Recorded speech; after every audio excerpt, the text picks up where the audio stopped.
Allahu Akbar, Allahu Akbar, Allahu Akbar. La ilaha illallah, Wallahu Akbar, Allahu Akbar, walillahil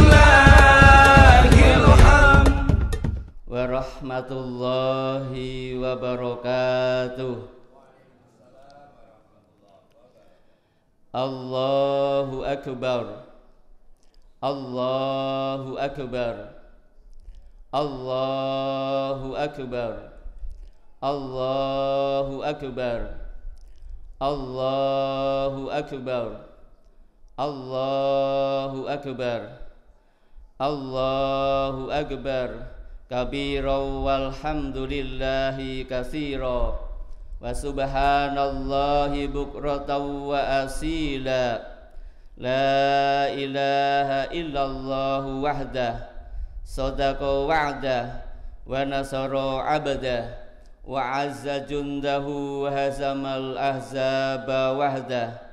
Asyhadu an la ilaha illallah wahdahu la syarikalah wa asyhadu anna Muhammadan abduhu wa rasuluh. Allahumma salli wa sallim wa barik ala nabiyyina Muhammadin wa ala alihi wa ashabihi ajma'in. Faya ibadallah, usini walakum bitaqwallah, faqad fazal muttaqun. Qala Allahu ta'ala, a'udzu billahi minasy syaithanir rajim.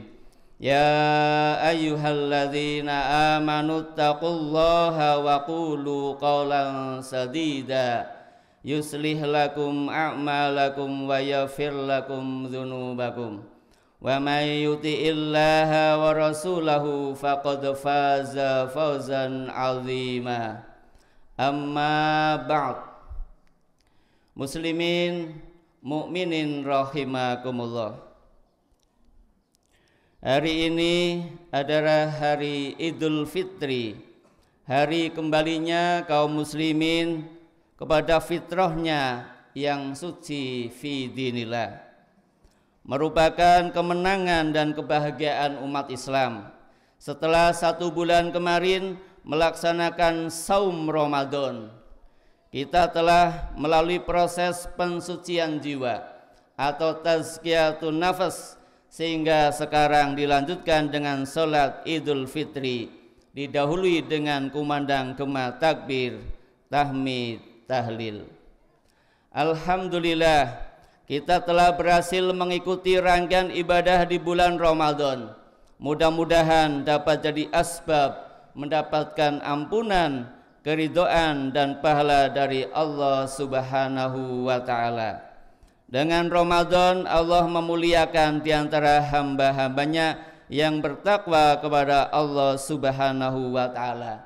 Maka berbahagialah orang-orang yang diterima amal ibadahnya pada bulan Ramadan, dan merugilah orang-orang yang masih bergelimangan dosa saat Ramadan dan juga pasca bulan Ramadan. Imam Abdul Fida Al-Hafiz Ibnu Katsir rahimahullahu ta'ala menjelaskan pesan Ramadan sebagaimana dijelaskan dalam surat Al-Baqarah ayat 183, antara lain sebagai berikut: li'anna sauma fihi tazkiyatun lil badan wa tadyikun limasalikis syaitan. Sesungguhnya puasa Ramadan di dalamnya ada hikmah pensucian tubuh dan mempersempit jalan-jalan gangguan setan. Manfaat di dalam bulan Ramadan adalah mensucikan badan dan mempersempit jalan-jalan gangguan setan. Selama 1 bulan kita dibersihkan jasadnya untuk mengendalikan makanan dan minuman yang halal dari terbit fajar hingga terbenamnya matahari. Jika fisik kita dapat mengendalikan yang halal, diharapkan ke depan dapat lebih sederhana dalam hidup dan mampu menahan diri dari mengkonsumsi makanan dan minuman yang haram. Hikmahnya adalah badan kita jadi sehat, tidak rentan dengan berbagai macam penyakit, terlebih di musim pandemi yang semoga segera berlalu dengan izin Allah Subhanahu wa Ta'ala. Allahu Akbar, Allahu Akbar, Allahu Akbar. Buah puasa Ramadan adalah takwa. Hendaklah setiap mukmin mencintai sesuatu yang dicintai oleh Allah. Bukti cinta atau mahabbah adalah menunaikan segala kewajibannya dengan kerelaan, bahkan mampu menambah amalan-amalan yang sunnah. Hendaknya membenci sesuatu yang dibenci oleh Allah dengan meninggalkan hal-hal yang diharamkan hingga hal-hal yang makruh pun ditinggalkannya. Tidak diperbolehkan kita membela atau berlindung dengan orang-orang yang memusuhi Allah, Rasul dan mukminin. Ingatlah bahwa perbuatan maksiat itu tumbuh dan berkembang karena mendahulukan nafsunya dengan melepas kecintaan pada Allah dan Rasulnya. Jika kita berbuat maksiat, maka kita disebut dengan ahlul ahwa atau pengikut nafsu, dan itu pertanda imannya tidak sempurna, berkurang atau lemah. Tanda kesempurnaan iman adalah saat kita mencintai Allah, marah karena Allah, memberi karena Allah, menolak juga karena Allah Subhanahu wa Ta'ala.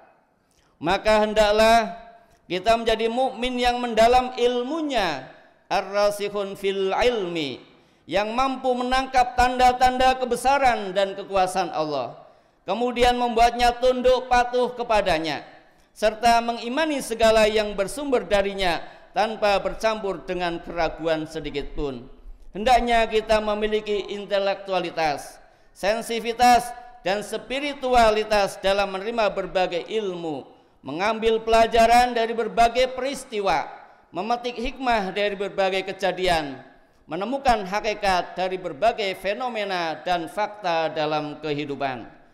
Muslimin, mukminin rahimakumullah, semakin tinggi ilmunya justru semakin membuat tawadu atau rendah diri di hadapan Allah dan ciptaannya.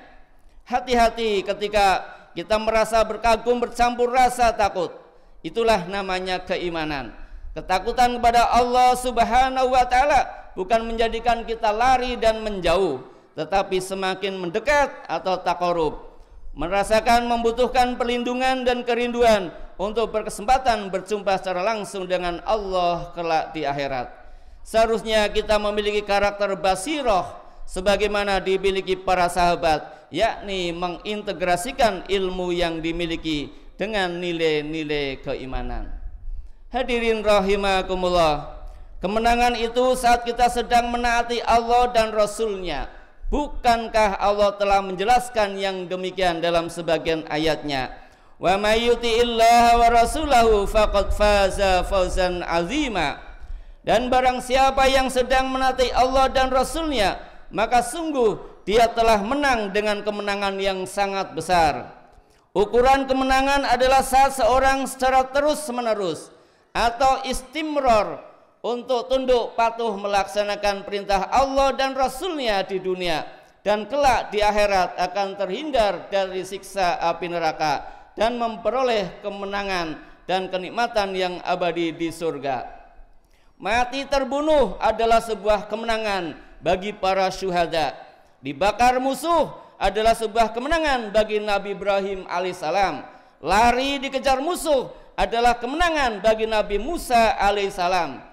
Terusir dari tanah airnya adalah sebuah kemenangan saat Nabi Muhammad SAW dan sahabatnya hijrah ke Madinah. Sembunyi dan tertidur pun bisa jadi sebuah kemenangan bagi Ashabul Kahfi. Dan masih banyak ilustrasi sebuah kemenangan di jalan Allah karena mereka sedang menunaikan perintahnya. Maka janganlah tertipu dengan jumlahnya yang banyak, kekayaan yang melimpah, kekuasaan yang otoriter, pasukan atau kekuatan yang nampak lebih dahsyat dan modern. Namun itu semuanya menjauhkan diri dari ingat kepada Allah yang serba maha, Rasulullah SAW menyebutkannya sebagai istidraj. Idza ra'aitallaha yu'til abda minad dunya ala ma'asihi ma yuhibbu fa innama huwa istidrajun. Rawahu Ahmad, Ibnu Jarir, Ibnu Abi Hatim.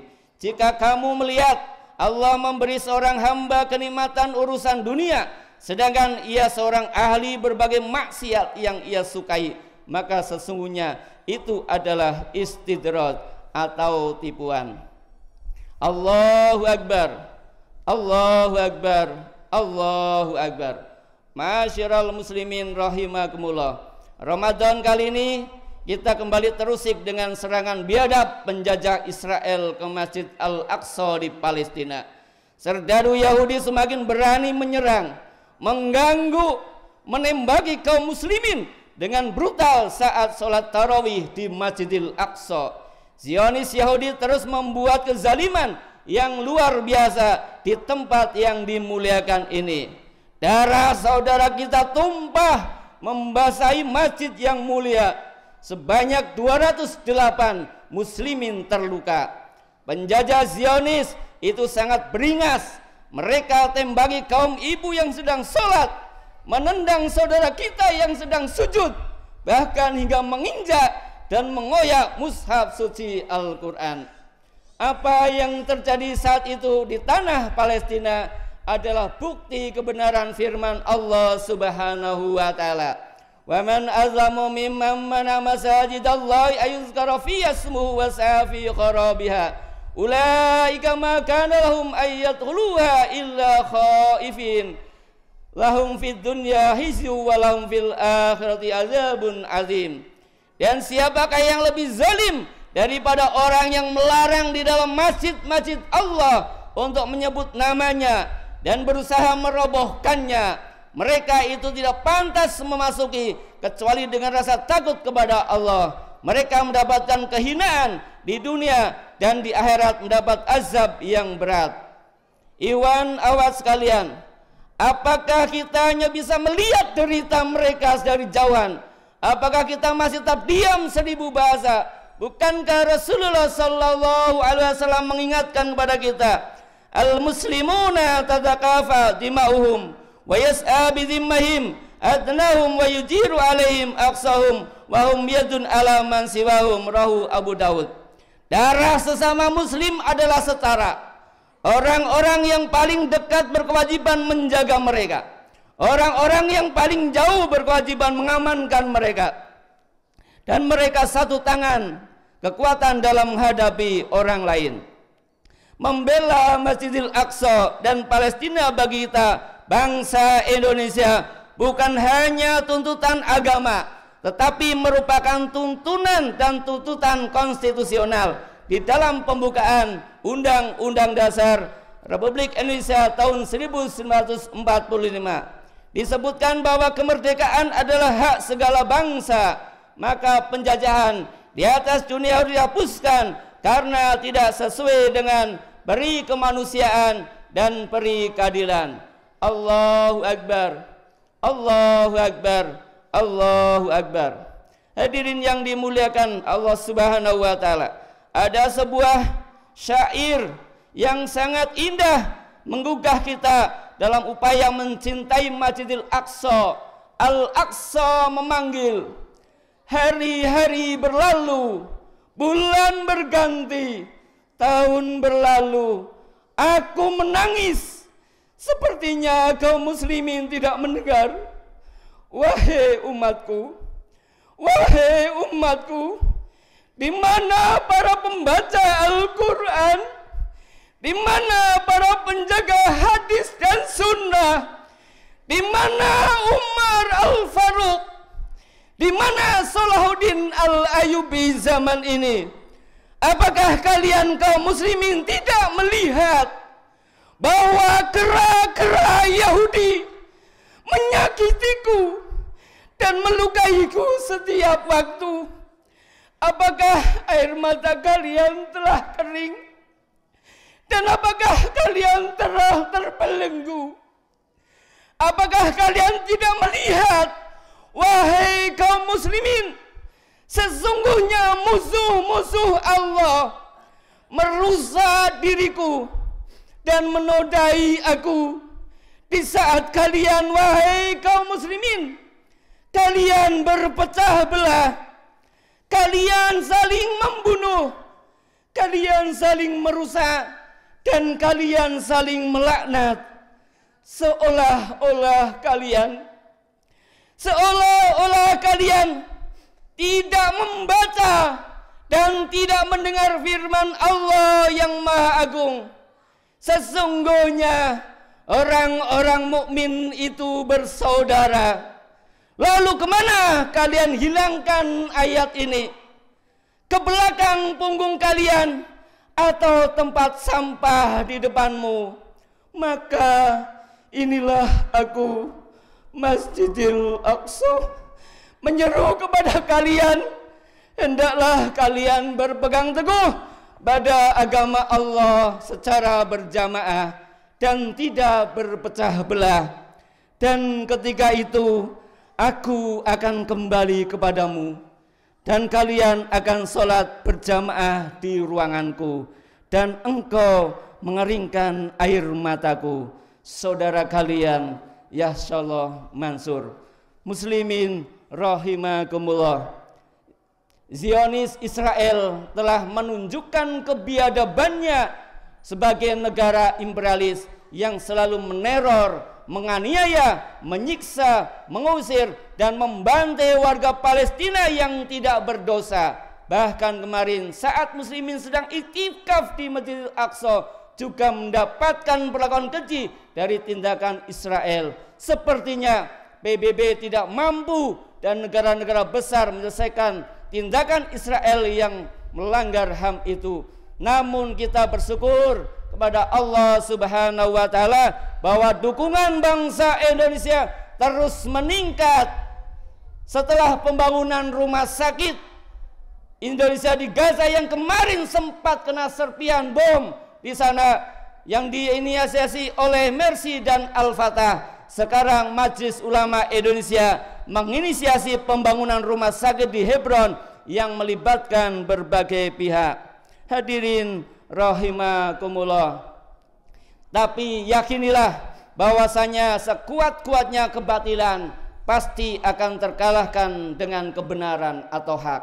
Adapun orang-orang yang tertindas akan mendapatkan karunia dan kepemimpinan. Wa qul ja'al haqqu wa zaqal batil innal batila kana zahuqa. Dan katakanlah yang benar telah datang dan batil telah lenyap. Sesungguhnya yang batil itu adalah sesuatu yang pasti lenyap. Wa nuridu an namunna 'alal ladzina stud'ifu fil ardi wa naj'alahum a'immatan wa naj'aluhumul warisin. Dan kami hendak memberi karunia kepada orang-orang yang tertindas di bumi dengan hendak menjadikan mereka pemimpin dan menjadikan mereka orang-orang yang mewarisi bumi. Bahkan kehancuran Bani Israel telah diisyaratkan dalam Al-Quran surat Al-Isra ayat 1-8.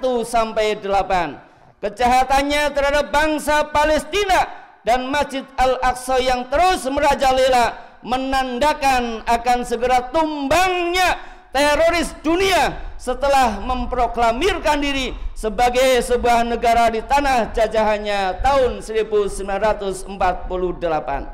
Indikasi makin dekatnya kehancuran Israel antara lain karena Israel sebagai negara tanpa batas teritorial, rasis dan teroris.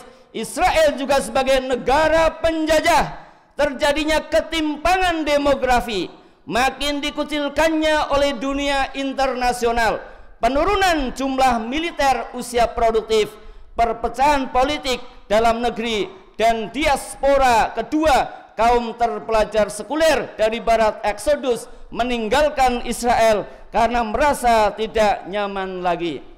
Indikasi-indikasi kehancuran Israel makin diyakini tidak hanya oleh umat Islam saja, tetapi banyak pihak, bahkan oleh para pendukung Israel itu sendiri. Tentunya kehancuran tersebut sebagai pertanda kemerdekaan Palestina dan pengembalian hak Masjid Al-Aqsa kepada umat Islam, sekaligus pertanda akan adanya perdamaian dunia yang penuh dengan naungan rahmat dan ampunan dari Allah Subhanahu wa taala. Namun hal itu harus diupayakan oleh kita umat Islam yang akan berkontribusi untuk membebaskannya. Langkah real yang telah dilakukan oleh Khalifah Umar bin Khattab, Muhammad Al-Fatih, Salahuddin Al-Ayyubi dan yang lainnya adalah mensosialisasikan tentang Al-Aqsa sekaligus membangun ukhuwah Islamiyah dan pentingnya akan persatuan dan kesatuan umat Islam dalam kepemimpinan Imamul Muslimin. Allah Subhanahu wa taala berfirman, "Wa'tasimu bihablillahi jami'an wa la tafarraqu." Dan berpegang teguhlah kalian dengan tali Allah dengan berjamaah dan janganlah kalian berfirqah-firqah. Berkata Abdullah bin Mas'ud radhiyallahu an, "Alaikum bil jamaah fa innaha hablullahi amarallahu bih wa inna ma takrahuna fil jamaati wat ta'ah khairum mimma tuhibbuna fil firqati." Hendaklah kalian hidup berjamaah karena hidup berjamaah itu adalah tali Allah yang Allah perintahkan. Sesungguhnya sesuatu yang kalian benci dalam berjamaah dan ketaatan itu lebih baik daripada apapun yang kalian cintai dalam firqah. Marilah kita tutup salat Id dan khutbah ini dengan berdoa bersama. Alhamdulillahi hamdan yuafi ni'amah wa yukafi mazidah. Ya Rabbana lakal hamdu kama yanbaghi li jalali wajhikal karim wa li azimi sultanik. Allahumma salli wa sallim wa barik ala nabiyyina Muhammad wa ala alihi wa ashabihi ajmain wa man tabi'ahum bi ihsanin ila yaumiddin. Ya Allah, Zat yang maha perkasa lagi maha bijaksana, detak jantung kami dalam genggaman-Mu, denyut nadi kami dalam kuasa-Mu, segala rasa dan pikiran yang terlintas dalam pengetahuan-Mu, segala noda dan dosa dalam perhitungan-Mu, segala apa yang terjadi dalam kehendak-Mu. Wahai Zat yang jantung kami dalam genggaman-Mu, saat ini kami datang kepadamu untuk mengadukan segala dosa dan kesalahan kami, untuk mengadukan segala masalah yang kami hadapi dalam mengemban urusan umat ini. Ya Allah, ya Tuhan kami, kini kami sadar kami sudah berkelimangan dosa, namun Engkau masih menutupi dengan ampunan-Mu. Betapa sering diri ini lalai atas amanah-Mu, betapa sering kami mengkhianati cinta kasih sayang-Mu. Kami lalui hari-hari dalam hidup kami tanpa penyesalan dan tanpa taubat, tanpa tangisan, tanpa rasa takut dan tanpa rasa duka. Ya Allah, ya Tuhan kami, Engkau yang maha mengetahui kelemahan kehinaan diri kami. Sungguh ya Allah, kami sadar betapa tak pantasnya kami mendapatkan ridho dan surga-Mu. Namun ya Allah, kami tak akan sanggup menahan siksa-Mu. Karena itu ya Allah, ampunilah segala dosa dan kesalahan kami, bersihkan noda dan kotoran hati kami, hapuskanlah segala dengki di hati kami sebelum kematian menjemput kami. Sucikanlah hati kami ya Allah, sucikanlah pikiran kami, jauhkan anggota tubuh kami dari segala sesuatu yang Engkau murkai. Kami berlindung kepadamu ya Allah dari keburukan pendengaran kami, dari keburukan penglihatan kami, dari keburukan lisan kami, dari keburukan hati kami, dan dari keburukan angan-angan kami. Ya Allah yang maha bijaksana, kami lemah dalam kekuatan-Mu, kami gelap tanpa cahaya-Mu, kami takut tanpa keberanian dari-Mu, kami goyah tanpa keteguhan dari-Mu.